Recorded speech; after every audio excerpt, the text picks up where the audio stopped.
Hello plant friends, my name is Jimmy. I'm a doctor and tropical plant hobbyist in LA, and this channel is about plants.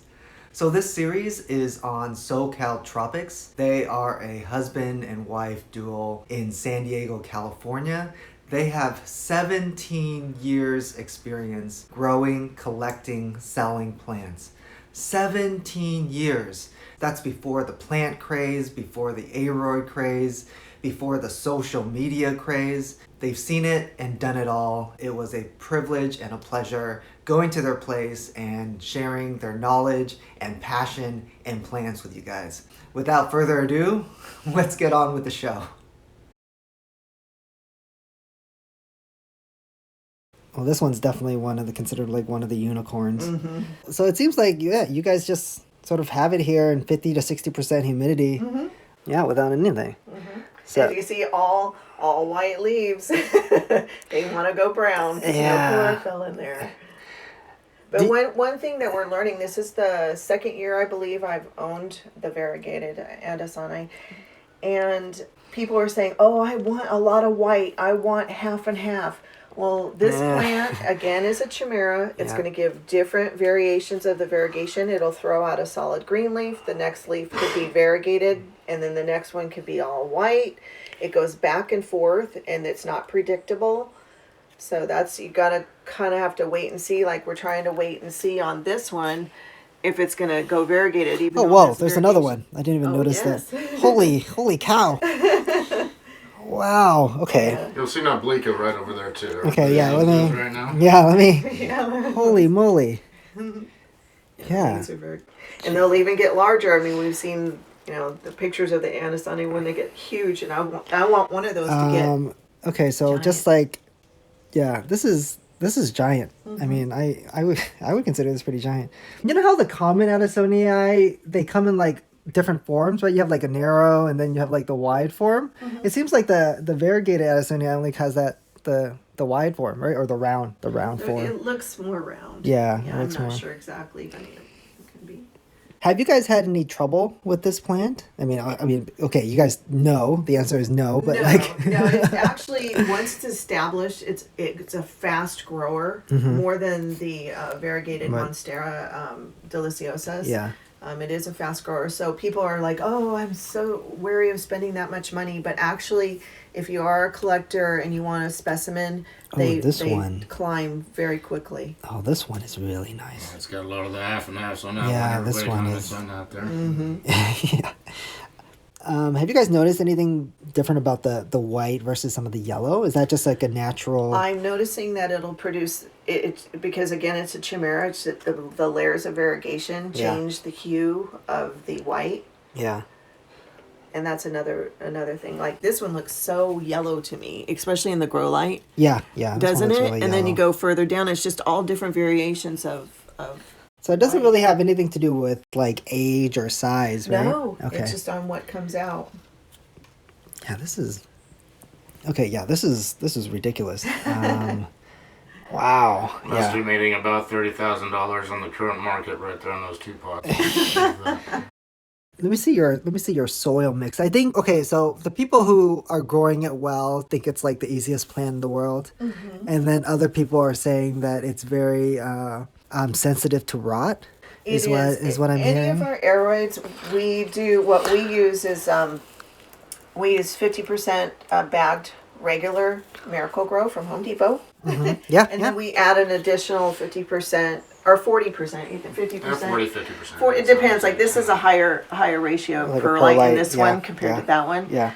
But they like fast draining. Yeah. Everything, all these aroids and Monsteras and just everything, they all want the fast draining mix. For most of the aroids here that we have, generally water it during the summer months about once every 4 weeks. You water it once every 4 weeks. Yes. Absolutely, and during the winter it could be up to 6 weeks. Once every 4. What? Wow.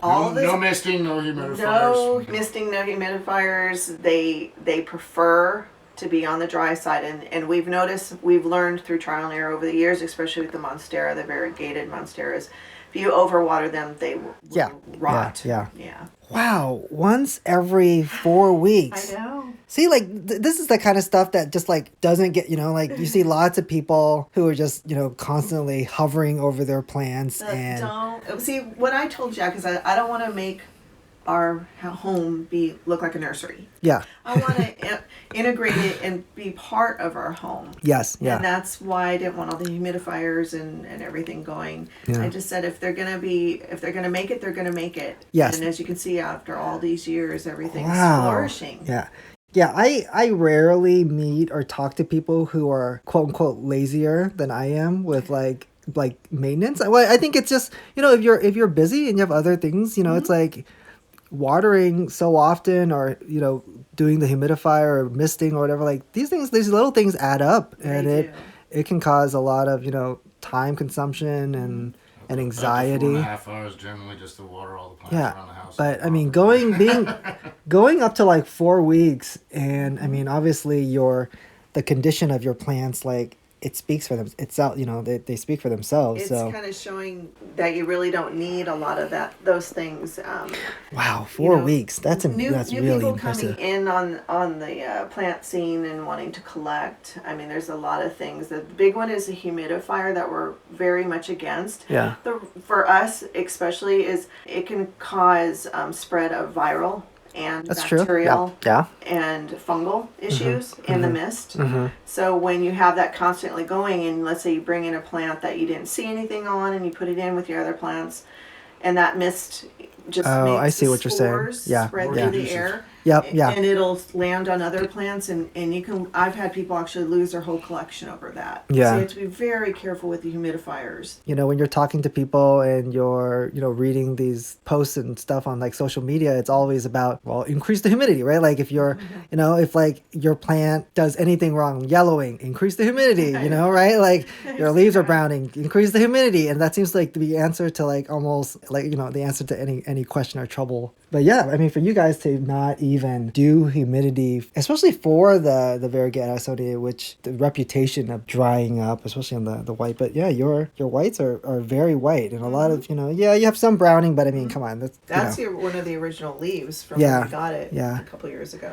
Certain plants will require some humidity, but we try to stay away from the super high maintenance, what I call it, that require all that constant attention. Like the orchid species, like a species of the species types of orchids will require more humidity, and then also some anthuriums as well. There's some species out there that will need the humidity. But that's what we kind of stay away from. Well, I mean, I have humidifiers, but I mean, now talking to you guys, maybe I'm just going to stop like doing a lot of the stuff I don't leave. But definitely wean them off the humidifiers. Don't all of a sudden, like a lot of people are going to go, oh, well, I don't need my humidifier. And then they're going to stop and the plant's going to go into shock. You need to kind of back it back down. For people who want to water their plants less now, if they're going to try to space the watering more, it does require some time, right? Like the plants have to adapt a little bit, right? With the watering of the roots, I would say, you can back off slowly. Yeah. It just depends on, your mix is the biggest thing. Yeah, you're going to have to acclimate it. Yeah. Again. Give it time to acclimate Yeah. and not too dramatically change the growing conditions there. Yeah. But I think like if you have roots that are just like used to being watered constantly, I think as you space it out, some of those roots will probably just die off, and then you'll have new roots that are probably thicker, retain the water a little bit more healthy, probably. I would assume. Yeah. one thing I've seen also too with a lot of the planting medium, that they use the bark, and the bark will actually act more as a sponge. Okay. You go under the surface of the soil, and you can see that it will retain it more. And say like the perlite, that'll tend to shed it off more. It's more porous and tends to shed it off and dry a bit quicker. Yeah. It depends also on some of the growing conditions and all that too. But that is one thing I've seen about the orchid bark and all that there too. It can absorb it and retain it. So the two things I've heard about bark, or at least the chunky pieces of bark. So one is that it helps with compaction, right? Because over time, if you have, just small particles or substrates, over time with watering, they tend to compact. So I think that's one thing I've heard. And then the other is that, which I don't know what the evidence is, but people think that if you add bark or bigger substrate media, then it will encourage the roots to get bigger, or, you know, like more robust roots. I haven't been convinced with that too. But those are the two, you know, those are the two notions that people have. It'll definitely keep it from compacting, though. Yeah, because it'll lighten it up, make it more of an airy type Yes. mix rather than a complete solid. One thing about watering that people think is, you know, I have to water it, and the water's going to sit around the roots. Like, we're just thinking it needs to drink all that water. But what a plant loves is when the water just runs by its roots, just keeps going, and, you know, touches the roots, and that's how a plant does best. If you're trying to, like, get it to where the water's sitting around the roots, you don't really want that unless it's a water plant, you know. Yeah. In general, they want the water to go past their roots, go down into earth, you know, if it's in the ground, or down to the bottom of the I like to liken them to being a cactus in a sense. Yeah. It's a tropical cactus. They don't require as much water as most people believe they do. Yes. I mean, you only water this like once a month. Once a month is almost like snake plant level. And yeah, and your medium is just so porous. It is. That's You know, another thing that people, if they eventually choose to wean off the humidifier, you can do pebble trays under pots, especially if they're smaller pots, but these are too tall. So for me, if I want to raise the humidity, I just put a little water container or just, you know, around, so the leaves just, you know, have some humidity. But it's not like a humidifier, but it will raise the humidity a tad. And I only do that with certain plants. So.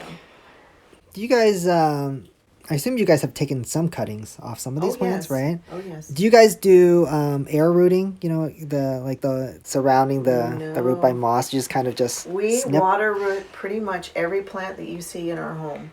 Yeah. And that's for us, through trial and error again, everybody has a preferred method. For us, it's water rooting. I like water rooting a lot too. It lets me keep an eye on the roots. That's what I like about it. So, Yeah, we laugh about that because we water root everything, but once it goes into a potting medium or in the ground, you have to back way off on the watering. It's kind of it's like a mind puzzle. It's like, why do they The root soil water? will die, but it can be rooted directly into the water. Right. It's just like amazing. Plants are amazing. people don't even have regular Adansonii with leaves this big. No. Jack, he's found how to cut them to keep for the new growth to come in variegated from that cutting. On these are all cuttings that we did, so we have 7 of them in here. But he has a specific spot on the stem where he cuts, where he knows that the new growth is going to come out. Because I've had some people that actually incorrectly propagated, and they've all reverted to solid green. They lost the variegation, so you have to be careful of where you actually cut if you plan to propagate and sell. Wow, yeah, you guys take a lot of stock in the stem. That's really that's really impressive. It's key. Basically, it's key to the variegation. Basically, say if you were to cut it down here, you want the veining to be right there. Yeah. So you'll get more of the color. But if a lot of people just hack on them, and they'll hack where it's green on that side where the next stem's going to be growing out of, and you really want a good. They don't get the color. Yeah, it seems like you really want like a good distribution in your cutting. That's really you're right. That is really important. I think you're right. A lot of people don't. They don't think about it. And also, it's not something that a lot of people talk about. No. Well, one thing we're learning a lot about this plant is I found that, like I said, like for a while, or not a while, but it threw out a solid green leaf, and people panic. Oh no, it's reverting. Yeah. But then you look at the next one, and it came out variegated. This one. Yeah. Oh, so that's a great variegation. And then this one came out all white, but the next one had green in it. Yeah. So it's something that I'm learning about this plant. Just don't panic. It can alternate where as it grows. Yes. I think that's a good lesson for basically anyone with any variegated plant, right? It's just like don't panic. And I see a lot of people purchasing it. Everybody wants the one with more of the white variegation in it. Be careful. They're more sensitive. They're more temperamental. We lost more some likely to die. We lost some from Thailand that had too much white that you've seen on eBay. Yeah. Oh, yeah. Yeah, and the ones that survived is you want to have a good balance of that green in there. That is so key. And I know everybody wants that white, but You have to have that green in there, especially with this plant, please, or you're gonna get a brown crispy plant. A couple $1,000s easy go down. Yeah. I mean, this is, yeah, I mean, a lot of these leaves are such, I mean, the variegation is, it's so good. And again, such a good mix. Yeah, and the variegation hues it changes. Yeah, I love it. I mean, it's amazing. So I was laughing because I said, "Gosh, I want a yellow variegated one." And it And just, then it started doing this, and I'm going, "Oh man, it listened to me. It actually is. That's yellow." yeah, that's really, yeah. But the next one it's really isn't. pretty. It's more cream. Yeah, yeah. So it changes. I love this plant. This is one of my favorite plants for an investment. I know they're a lot of money, but again, for people who want to collect and have one as a specimen, you're not going to be sorry. I love it. Yeah. I love this plant. I think I guess there's one is the price, and then two is I think there's a reputation of it being really, really hard. Yeah. But the key is don't start off with a smaller plant that has a lot of white. Yeah. Because that's where it's going to be delicate. Now, as you see, as she's growing, one of the mother stock plants, she's getting more white in her stem. I can see it.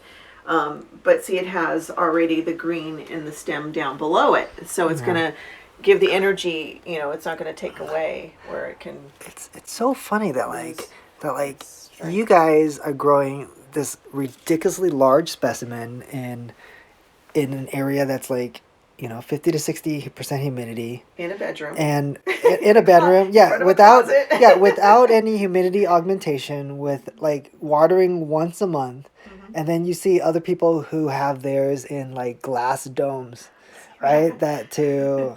And it's, I mean, I don't really know. I think we need more sample sizes to see what works. But this is incredible. I think if anything, this is really reassuring to a lot of people about that they can back off on whatever they're doing on their plant, and their plant just won't suddenly die the next day. It's We're using that really fancy mix too with the Miracle Grow. Yes, yeah.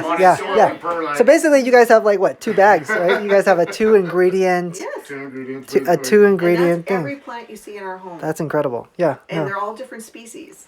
All right, And they're alive.